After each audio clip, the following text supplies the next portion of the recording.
Hello everyone. This is doctor Shubharani gynaecologist. ఇవాళ copper T గురించి మాట్లాడుకుందాము.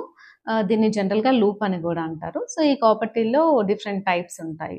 కొన్ని కాపర్టీస్ వచ్చేసి బర్త్ స్పేసింగ్‌కి యూజ్ చేస్తాము. అంటే డెలివరీకి మధ్యలో గ్యాప్ ఉండడానికి ఇన్సర్ట్ చేస్తారు. కొన్ని రకాలు వచ్చేసి మనకు పీరియడ్ టైమ్‌లో హెవీ బ్లీడింగ్ అయ్యే వాళ్ళకి అది కంట్రోల్ చేయడానికి కూడా యూజ్ చేస్తాం. అవి హార్మోనల్ కాపర్టీస్. సో, ఈ కాపర్టీ ఎప్పుడు ఇన్సర్ట్ చేయాలి?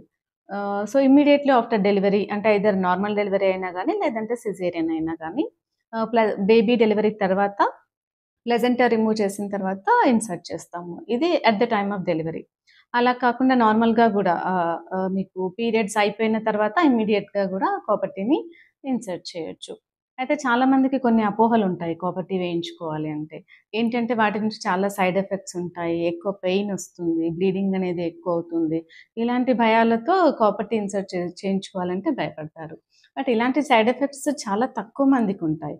అండ్ ఇది ఇన్సర్ట్ చేసే ప్రొసీజర్ గూడా చాలా ఈజీగా ఉంటుంది. అంటే ఇది కూడా ఓన్లీ వెజైనల్ ప్రొసీజర్. నేనొకసారి చూపిస్తాను మీకు. సో, ఇది గర్భసంచి అండ్ ఇదొచ్చేసి వెజైనల్ వాల్. కాపర్టీ అంటే ఇది మనకు టీ షేప్‌లో ఉంటుంది. సో, ఇక్కడ నుంచి ఇలా తీసుకొనెళ్తాము. So, through vagina cervix opening నుంచి తీసుకెళ్ళి ఇది ఇక్కడ ఫిక్స్ చేస్తాము. తర్వాత మళ్ళీ వెనక్కొచ్చేస్తాము. అండ్ ఇది రిమూవల్ కూడా వెజైనలే ఉంటుంది. మనం ఎలా అయితే ఇన్సర్ట్ చేసామో అట్లానే వెజైనల్ ఓపెనింగ్ నుంచి ఇదొక థ్రెడ్ ఉంటుంది మనకు వెజైనా లోపలికి ఇన్సర్ట్ చేశాక.